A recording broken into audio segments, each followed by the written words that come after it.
mean, girl bands look a lot different nowadays than they did when... Oh, hey! Hi! It's me, Wilma Fingerdoo, with a Fingerdoo review of RuPaul's Drag Race UK Season 1, Episode 5. And all I have to say is, Jorge! Drink me! Ooh, and is this... Look at the garnish. That's garnish, right? Did you just find that in the alley? Okay. Oh, a gimlet. Oh, well. All right, continuing with our British cocktails. This is another gin-based cocktails. What gin do I use, you ask? Well, oddly enough, I drink Portobello Road gin. I do. I'm serious. I actually went to, get this, the Ginstitute on Portobello Road where they make this fantastic gin. And I have to say, it's delicious. It's their number 171. I don't know if there's a 170. It's a delicious gin. If you're in England and you're near Portobello Road, check them out. They have a lovely tapas tasting experience. You can either do the whole gin tasting thing, or you can just go and drink different gins with different lovely fingery foodie tapas loveliness on Portobello Road. Seriously. And again, this isn't an endorsement. I don't get paid by the lovely people at Portobello Road Gin, unless they'd like to send me some money. This is just gin I like. You ask me, I tell you, this is the gin I'm drinking. All of the gin drinks I'm having are made with that, unless I tell you otherwise. And this is a gimlet. What's a gimlet, you ask? Well, it's basically a gin sour. You've heard of whiskey sours. This is a gin sour. It's basically an ounce of gin, an ounce of simple syrup, which is equal parts water and sugar, and an ounce of lime juice. And then you just shake it all in a glass, give it a little squeezy poo at the end, and Bob's your uncle. Ooh, and this gin is delish, let me tell you what. All right, so let's get to it. This week we said goodbye to Sum Ting Wong. Poor STW, bless her. You know what, I really enjoyed her. Was she going to win? No. She had rough drag before this show even started, bless her. But I really liked her energy. She seemed very, very nice. And even though she didn't seem to make the best decisions for her longevity in the contest, it didn't make her a bad person. Seriously. Of course, people were much quicker to congratulate Baga and Viv for their double Snatch Game win. I mean, it was a groundbreaking historical moment in the history of RuPaul's Drag Race. Until Blue opened her yap and said she didn't think it was deserving of a double win. In fact, it was such a shock that people didn't believe she meant it. And she said, no, I totally do, 100%. I don't think you both should have won. And this is the moment where I'm starting to love Blue Hydrangea. She is starting to just become her own queen, regardless of what other people think or do or say or whatever. Well done, Blue. Seriously, here's a gimlet right at you. Just saying. I also found it odd that DDC took this moment to go on about how some people's confidence wasn't letting other people shine in a competition. I don't understand what she's thinking. People, they're not owing her anything. But the whole point of this whole drag race is to be the best. And part of being the best is to not let other people distract you. And if other people's confidence is making you distracted, then maybe you're not the best. Just saying. But in DDC's defense, it doesn't look like she's the only queen who's a little over Baga and the Viv's confidence. Cheryl! The next day in the workroom, Baga and Viv seem to be having a very hard road to hoe, with tender nipples supporting double repeater badges. Although I have to say that their woes didn't stop them from making fun of Cheryl being in the bottom again. Something Cheryl didn't mind because she was more than willing to be mediocre. Again. Seriously. But before the girls could debate anything too in-depthly, there was Ru with this week's mini challenge. It was reading, because what? Reading is fundamental. So the library was open, and this library served some hot tea from the Brit crew. Yummy. Baga went first, and she was a total hoot, even if one or two of her references were a little too out of date for some of the other queens. Really? Blue didn't know what a red boy was? Seriously. DDC was a hoot and a holler calling the Viv the Queen of the Mersey, because that's quite a famous book written by a Liverpoolian named Maureen Lee. So calling her the Queen of the Mers, I have to say it made me laugh a little extra harder. I just didn't expect a literary reference from DDC. Cheryl tried. God bless her. She's so adorable. Yeah, she gave it a good old-fashioned Essex try. Vivian did all right, too. She wasn't the best, even though she did throw a Death Becomes Her reference in there, which I'm a whore for saying. I have to say, I thought Crystal had the best read of the day because of just that whole slag and bagga thing. It was very funny. And I also could totally understand what she was saying. Although not to be outdone by Crystal, I thought Blue was funny too. Even though her prop malfunctioned, the joke was still a hoot. So when the library's doors were closed, it was no surprise to me that Crystal had won, but it was almost really by default because she was the best of, I don't know, not the best reading I've ever seen. This is my call on it. Maybe it's because of language. I don't understand everything they're saying. Could be that. So it was on to this week's main challenge, girl groups. And it seemed like all the queens were super excited for this one, especially Cheryl Hole. I don't know if you know this or not, but she likes girl groups. Seriously. And because Crystal had won the main challenge, she got to pick her whole team first. Who did Crystal pick? Well, she picked Cheryl and the Vivian. Good choice. I would have totally have picked anybody but Blue. No offense to Blue. I would have picked DDC or Bagga as well. But I think Cheryl and Vivian were good choices. If I weren't going to pick one of them, I might not take the Vivian and take DDC, but still pick Cheryl. Either way, you can't blame Crystal for who she picked. But Bagga, Blue, and DDC seemed to. Because although they didn't have a problem working with each other, they certainly took it personally that they weren't picked to be on Cheryl's team.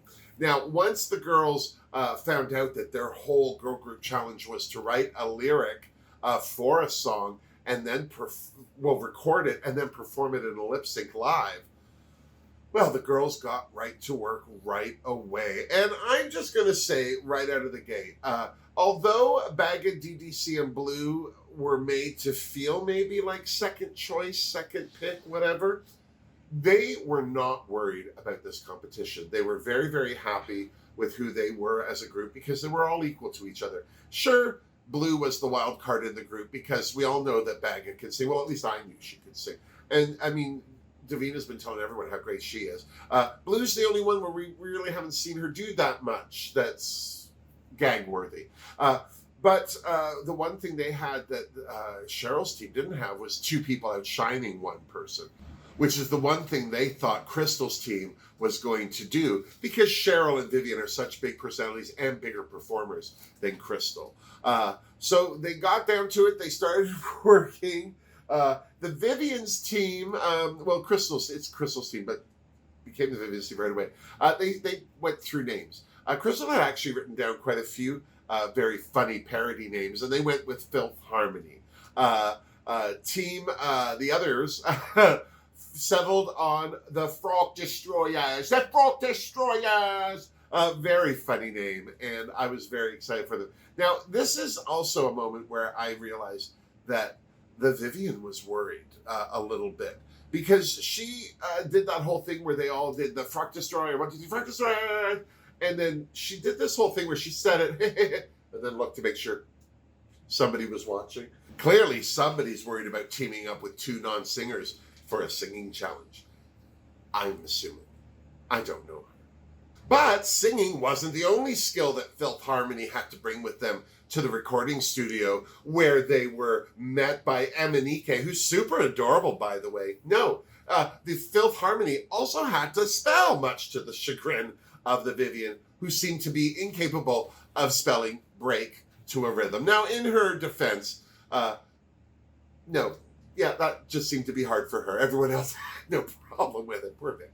The sad thing was, the Vivian wasn't just spelling break off the top of her head. It was written in front of her. She shouldn't have been making any mistakes. I'm just saying. Thank God for the vid that Crystal was such a disappointment, eh? I'm so sorry. I mean, I don't mean to be rude, but how can you ignore this reaction? Or this one? Seriously. Even when MNEK could gather his thoughts, the only thing he could say to Crystal was, well, or as Crystal put it, shade noise. Either way, it wasn't a glowing review. The only queen who seemed to be living her life was Cheryl. Bam hole. She was living her best life. She was popping. She was jiving. She even had MNEK working with her, dancing it out. It was her best day ever. And I'm so glad that Cheryl had it because they haven't all been good for her, God bless her.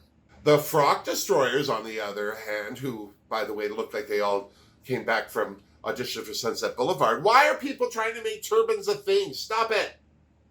Seriously, unless you're Eartha Kitt, Liz Taylor, or Glenn Close in Sunset Boulevard, stop wearing turbans. Just saying. Anyway, Baga set a very high bar by surprising everybody with how well she sang. I mean, as I said, I knew she sang well. I've seen her videos. She's a great singer. But she proved to everyone that she really is a comedy queen who can sing very well, I might add. Seriously. Blue surprised us all by not sucking. No offense. As I said, she was a bit of a wild card. Could have gone either way with her. But no, she did very well until the sentence, and I quote, "despunk my balls," end quote, was said. And poor MNEK, poor thing. He wasn't strong enough for that. The minute Blue said, oh, do you want my wear now? It was a little too much. I am serious. You know, I'm starting to see why she's called Blue Hydrangea. Seriously. You know, off the top, I thought DDC and MNEK were going to have difficulties because she seemed to be a little crusty with him out of the gate. When she started rapping right away and he said, I thought you were going to sing. She was going to be singing later. And then she let loose with her siren song to party balloon enthusiasts everywhere. Her international award-winning impersonation of sneakers on a basketball court. Now, I know that there are Mariah Carey fans out there that just live for a whistle tone. MNEK is one of them. I, however, am not. I don't think that you should make any sound when it sounds like you got your nether tenders caught in a door. I'm just saying. But I have to say, I was impressed with how precise and specific Davina was. She was hitting exactly the right note. She wasn't just squeaking. She was hitting real notes. I just didn't really care. So all in all, the Frock Destroyers recording session seemed to go very well. Unfortunately, the same thing can't be said for Filth Harmony's dance rehearsal. It just seemed to me that Crystal was fighting Cheryl's choreography the whole way, which surprised me because I thought that was one of the reasons that Crystal had picked Cheryl in the first place. I'm just saying. In stark contrast, the Frock Destroyers had a much better rehearsal because I think Blue and Baga absolutely just said to DDC, do what you need to do because we have no input here. And then DDC, as she said, was able to choreograph stuff they all could do well that didn't look too boring but was also not too complicated. And they could all focus on the lip syncing and the performance. So all in all, they had a very excellent rehearsal as well, which is why I felt when they walked into the workroom that they were crowing a little bit. They were very pleased with themselves, especially in the harsh light of being second pick. But it was so funny because it became high noon at the OK Corral. Do you know what I mean? Like there were, all of a sudden there was the Filth Harmony. Well, did it. Come. And there was a Frock Destroyer saying, oh yeah, everyone loved this. Yeah, they loved you too. Yeah. And you could just see that the daggers, they cut the tension with a knife. Seriously. And the tensions didn't end there. Oh no, they continued as the queens got ready for the runway, but for a totally different reason. Where before they were tense about each other, they started talking about their school experiences and name callings and, you know, reflecting on the reading challenge and what it was like to go through public school. And, you know, it's interesting because I went through public school at a time when being bullied was meant to be good for you. That was the excuse people get. You know, if somebody had a sissy boy son, they thought that other people's kids beating them up every day would scare it out of them or something. And that idea seemed to be much more palatable to parents than actually having a chat with their children. And Davina's right. School is hard, especially when you're queer. But I feel like nowadays, I at least think that there's at least conversation and dialogue going on, which is why I was so surprised to hear about Davina's experience in schools as a teacher or a teaching person, that she would be confronted. I'm not surprised that it happens, but I'm still surprised. Do you know what I mean? It's like I think we're doing well, and then all of a sudden something like a 16-year-old calling a 30-year-old a faggot happens, and it's like, oh, we're still there? Okay. So it was a good conversation. At least it was interesting to hear all the girls. I think it makes you feel better when you realize you're not alone in the experience, and to hear how other people handled it. Solidarity, I say. Good for the girls. Seriously. So with a newfound solidarity with their battle-worn sisters, the queens got ready for the runway, where Ru was wearing one of the ugliest dresses I've ever seen in my natural life. I hated that multicolored lace fabric. It was ugly. Gluing those cabochons on there didn't help. Having the cabochons go up onto her skin and hang below the hem didn't help. This was an ugly dress. Oh, I mean, they can't all be winners, but they got to be better than that. I am so serious. Joining that ugly dress on the judges panel was, of course, our favorite Michelle Visage, God bless her. And she was joined by Graham Norton, our other fave. And speaking of faves, and how appropriate for a girl group challenge, Jade Thirlwall from Little Mix was there to judge the judgeable. Although I'm sure she just wanted to be friends with everybody. I'm just saying. First up, Filth Harmony. And if there was a wrong foot to start on for this group, the Vivian was it. No offense. I'm just saying it was like she either forgot to lip sync or forgot that she was lip syncing at all. I don't even know what was going on there. Seriously. And then you could tell Ru gave her a look because she wasn't lip syncing. And then Ru gave her a second look, and that's never good. And then Michelle gave her, well, she might as well have just walked out of the building at that point. I'm so serious. Thank God for Crystal is what I'm thinking the Viv was thinking, because Crystal out of the group just was meh. No offense to anyone, but she still had her Florence and the Machine arms, and she was still, doing what she was doing, which was fine. But between her and the Vivian, they were both wallowing in some kind of non-performance quagmire.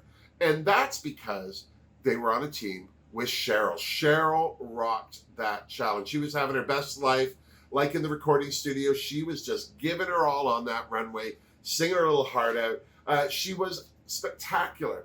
In fact, this was Cheryl's challenge to win. Her only problem was she was on the wrong team. I'm so serious. Speaking of, the Frock Destroyers went up second, and they did an excellent job. Everyone did well. Their lyrics were all good. Their performances were all good. They all looked good. It was absolutely a no contest decision for me. And then the girls hit the runway in their best day at the races. Now, Vivian came out first in that copper outfit, which was gorgeous. She looked gorgeous, but I don't know. I guess that's something somebody would wear to the races. I guess. I don't know. Crystal's outfit, though. Oh my God. First of all, I'm surprised that people were wondering what it had to do with the races, because this is clearly an ode to Cecil Beaton's designs for Audrey Hepburn in My Fair Lady when they go to Ascot in that movie. And even though it really didn't look like any of the costumes, I knew exactly where she was going with this. My only thing was I wish it had been black and white, because that Nana wallpaper fabric was gross. At least she did her best with it. I have to say, this was one of my favorite runway looks this week, for sure. And of course, there was Cheryl, living her best life still in a blue flouncy number. And, it was too bad that she wore that. I'm so sorry that she wore such a simple dress, because she did so well in the challenge that the only thing that would have helped her even more would have been a better wardrobe. But then again, the judges don't expect much from Cheryl on the runway, I'm just saying. Baga was yummy and yellow running down the runway. Now, if that's a turban, those flowers, then that's the way you wear a turban. Either way, I love that she made the Liz Taylor reference, because that yellow outfit, I could totally see Liz Taylor wearing, a better made one. Blue's Ode to Equus was a showstopper for sure, and a fantastic look, although just a little too theatrical for me. But DDC's reimagined jockey outfit was spectacular. First of all, the fabric that she made that jacket out of, I didn't like that fabric. But the fact that she put it as the jodhpur wings, but more like gills on a fish on her leg, I loved it. I couldn't get over it. The little caps on her elbows, the scarf sticking out, the hat. I thought this was the best look this week for that runway. God bless DDC. Seriously. And then the judging and the tears started. Vivian cried because, well, she sucked so hard, and she knew it. She wasn't going to deny it. She knew that it was a bad performance. And at least I have to say, it was nice of Michelle to say, well, everybody has one of those. I think that helped her not feel so particularly singled out. Cheryl cried because, well, it was all just too much for her. Girl groups and performing and recording and all of it. She was just having the best day, and she didn't care who knew it. Crystal didn't shed one tear at all, but I think that's because she was reticent of the fact that she would be lip-syncing. Poor thing, I'm just saying. Baga cried because of all the compliments she was getting, although I have to say, I don't think Nana Hips is meant to be a compliment. I'm just saying. I was also surprised to hear Baga admit that she didn't think she was as talented or as pretty as the other girls.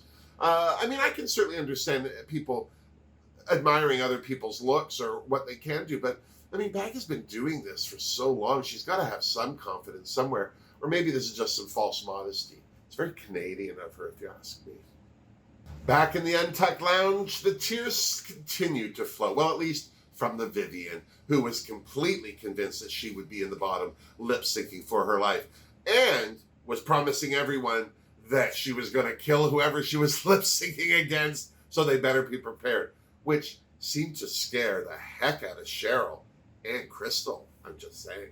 I thought it was an absolute hoot when Cheryl asked Crystal how she was doing, and then before Crystal could answer, Cheryl launched into some hour-long monologue about how important girl groups have been to her, and how she wouldn't be who she is without them.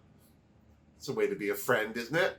So, back on the runway, it was no surprise that the Frock Destroyers destroyed Filth Harmony. But what was a surprise was that all the members of the Frock Destroyers won! They all repeater badges for everybody. And much to the delight of Blue, I'm sure, who up to this point has been badgeless. Well, that left, of course, Filth Harmony as the losing team.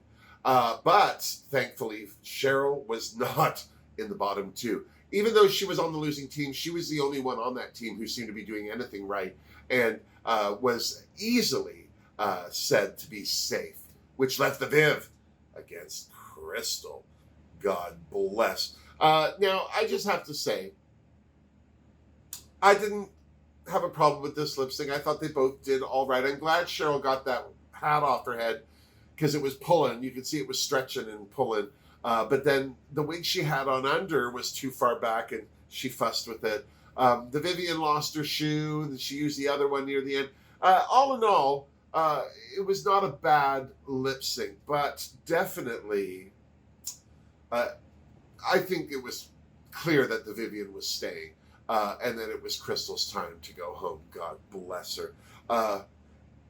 She certainly tried hard, and I'm absolutely thrilled that we got to meet Crystal. I think she did an excellent job. So, there's only 5 girls left. Who do you think's next to go home?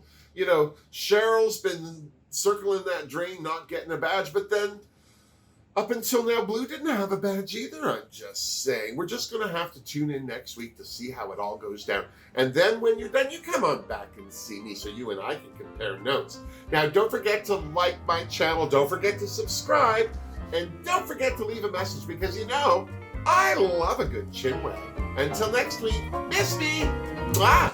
Seriously, Jorge, I love a Gimlet. It's